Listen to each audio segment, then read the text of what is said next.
এটা যদি জুলুম না হয় তাহলে জুলুম কাকে বলে?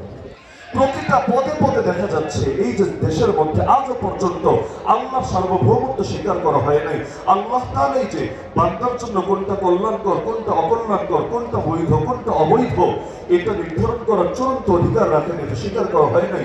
যার কারণে দেখা যাচ্ছে পদে পদে এমন কাজও করা হচ্ছে যেই কাজ অধিকাংশ মানুষের দূরের কথা কম সংখ্যক মানুষের প্রতিনিধিত্ব করে না, বরং যেটা চূড়ান্ত ভাবে শুধু নাফস এবং শয়তানের প্রতিনিধিত্ব করে থাকে।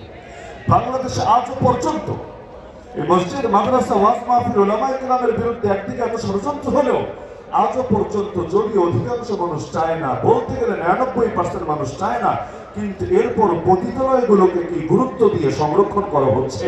যৌন কর্মীদের অধিকার নিয়ে এই পরিমাণ সচেতনতা তারা দেখাচ্ছে যে এই দেশের কয়েক কোটি আলেম এবং তালিবুল ইলমের অধিকার নিয়ে যার সিকিভাগ সচেতনতা পর্যন্ত তাদের দেখা যাচ্ছে না। সুতরাং বৈষম্যহীন সমাজ যদি গড়তে চাই, ন্যায় বিচার যদি গড়তে চাই, তাহলে দুনিয়ায় এই পুঁজিবাদী আদর্শ দিয়ে, এই সেকুলার আদর্শ দিয়ে, কাফের মুশরিকদের তৈরি আদর্শ দিয়ে সেটা কশ্চিৎকালও আমাদের পক্ষে সম্ভব হবে না। আল্লাহর জমিনে সুখ আসবে সেই তরিকা দিয়ে, যেই তরিকা আল্লাহ তাআলা দেখিয়েছেন। হ্যাঁ, এই তরিকার বাইরে গিয়ে অন্য তরিকার কথা তখন চলতে পারে যদি এমন হয় যে কেউ আল্লাহর চাইতে উত্তম কোন আদর্শ আমাদের সামনে এনে দিতে পেরেছে।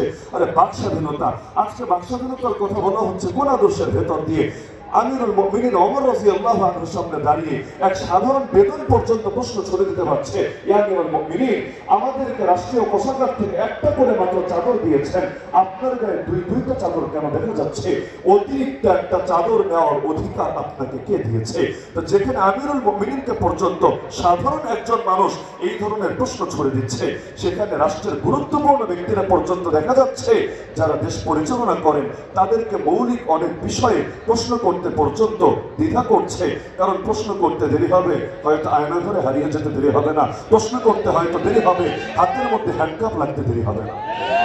এইভাবে আর কত একের পর এক জুলুম, একের পর এক আগ্রাসন চলছে। নাম তো দিচ্ছে গণতন্ত্র, কিন্তু দেখা যাচ্ছে কেউ চালাচ্ছে দিল্লি তন্ত্র, কেউ চালাচ্ছে আমেরিকা তন্ত্র, কেউ চালাচ্ছে ইসরায়েল তন্ত্র। আর কত চলবে কাফের মুশরিকদের এই সমস্ত ভুয়া তন্ত্র? আল্লাহর জমিনে এবার কায়েম করতে হবেই হবে আল্লাহ তাআলার দ্বীনের আদর্শ। এর জন্য আমাদের প্রত্যেকের যা যা কিছু আছে সর্বোচ্চটুকু কোরবানি দিয়ে ইসলামের এই কাফেরায় শরীক থাকা দরকার। কারণ ইসলাম বিজয়ী হবেই হবে, আমাকে নিয়ে হোক অথবা আমাকে ছাড়া হোক, কিন্তু আমি কোনোদিনও বিজয়ী হতে পারবো না ইসলাম ছাড়া। ইসলামের ক্ষেত্রে আমাদের কখনোই এমন অবস্থানে আসা উচিত না যে আমরা না আল্লাহর পক্ষে গেলাম না ইবলিসের পক্ষে গেলাম। হক আর বাতিলের মধ্যে নিরপেক্ষতা চলে না। হয়তো তুমি রহমানের পক্ষে, না হলে শয়তানের পক্ষে, হয়তো আলোর পক্ষে, না হলে অন্ধকারের পক্ষে।